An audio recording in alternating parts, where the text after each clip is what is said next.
Hello YouTube, Tim here, and I've got another Turkish bow. This is what the other one was meant to be, the one that blew up pretty dramatically, I thought. I actually found some of the parts of that flew all over the garage. So I found them, and I'll get to an analysis a little bit more. I'll put that on the Google Plus community if you want. You can check it out, and I can tell you what I think happened. Anyway, I have here some heavily shellacked birch plywood Siyahs here. They're inserted into another bow. The actual level of reflex here at the caisson is a little tiny bit less than it was with the other bow. Just a tiny bit. And then there's a tiny bit of deflex mid-limb. That's intentional. There's a little bit of a language barrier between me and the fellow who wants me to make this for him. He is Turkish, living in Turkey, and I'm not exactly sure that that's what he wanted, but I think it is. It sounded like he either wanted some deflex here or more reflex here, and we'll work it out. But that's for another time. I wanted to show you the unstrung profile, the strung profile, and then I'll get it up on the tillering tree and we can see if this one blows up. In fact, I'm pretty sure it's not going to. As you can tell, the string loops are a touch, just a touch short. The string should be a tiny bit shorter. Ultimately, it's not going to be a big deal, and they will stretch more than the actual string itself will. There's a good amount of stress right here, and I like it. I think this looks good. Tiller looks good. It rests just at the base where it's supposed to. Appears to be fairly centered, even without string bridges, which a traditional Turkish bow should not have, generally speaking.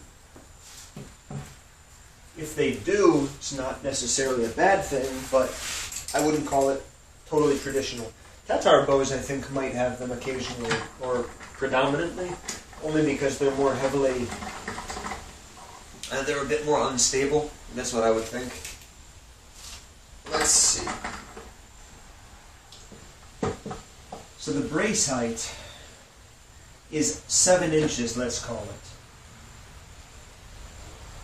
Just 6 3/4 to 7 inches. Pretty good. The draw weight is paired 0. So let's go ahead and see if this explodes. I'm not going to draw it all the way to 28 inches off the bat. Let me give that a few shots.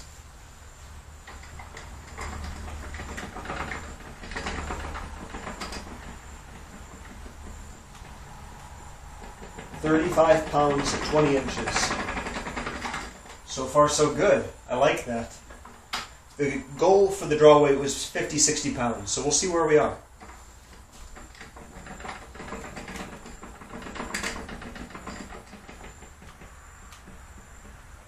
£38 at 22 inches. 24 inches, here we come.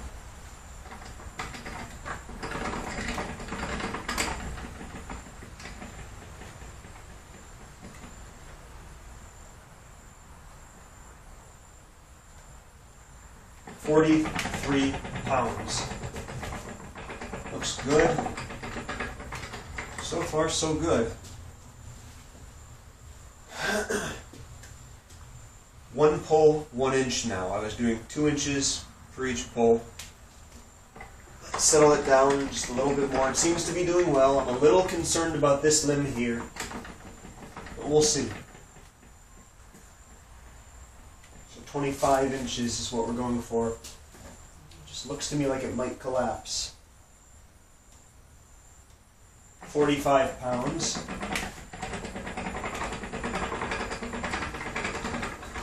Let me examine the Siyahs. As a brief, what I think happened before was I didn't use enough glue to properly seat the Siyahs. So when you ram them in, the glue prevents them from being jammed in as far as they were when there was no glue. So if you're not using enough glue, you're not going to have contact all the way throughout. And one of the problems that can cause is it gives a little bit of room for the Siyah to flex. If it's fully seated, there shouldn't be a problem. But if it's not, there's enough room for it to flex. The old one flexed, and it flexed right on the grain. Exactly what you'd expect. And that's actually what took the bow out, because then the Siyah broke, hinged, and shattered the bow.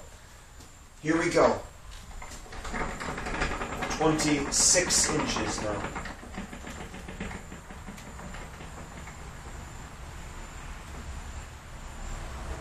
48 pounds.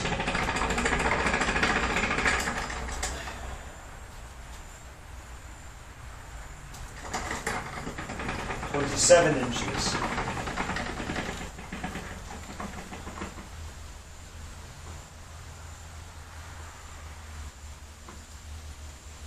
£50.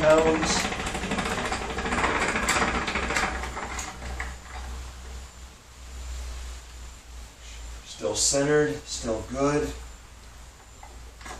Once more to 27 real quick, and then I'll go to 28.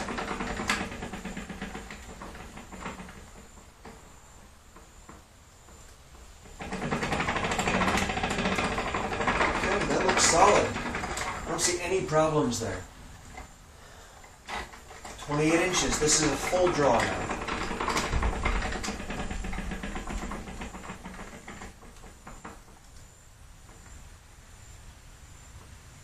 £55.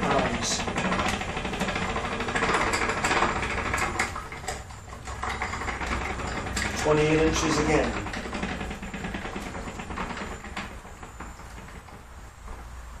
55 pounds, even 56 maybe. Once more, then I'll draw it by hand.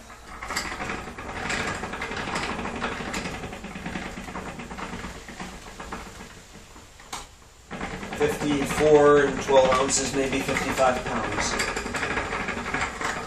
Alright, well, I'm fairly confident that this one's not going to blow up on us. I like it. Let's de-string it and just see if we've taken any set, and if so, how much. I would expect to have a little bit in the handle. Yeah, just a nice gentle curve throughout the handle now, but that probably will go away. With extensive use, you might see a permanent set, but that's really pretty minimal. You can see I almost didn't flatten the handle. I tried to keep most of the bulging towards the front. Then all I need to do from this point out is I need to go and glue on some bits that I'm going to use for the kabza, the handle grip, to beef it up just a little bit and make it a little bit more pleasant in the hand. 3/4 inch pipe is a little bit too small, in my opinion. Well, so far so good.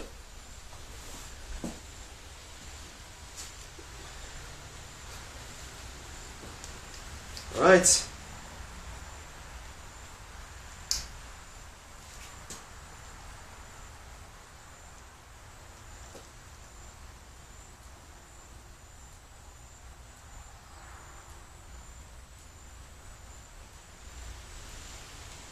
I think that's good. Now to go and shoot the sucker and see how it does. It's a beauty. Thanks for watching, YouTube.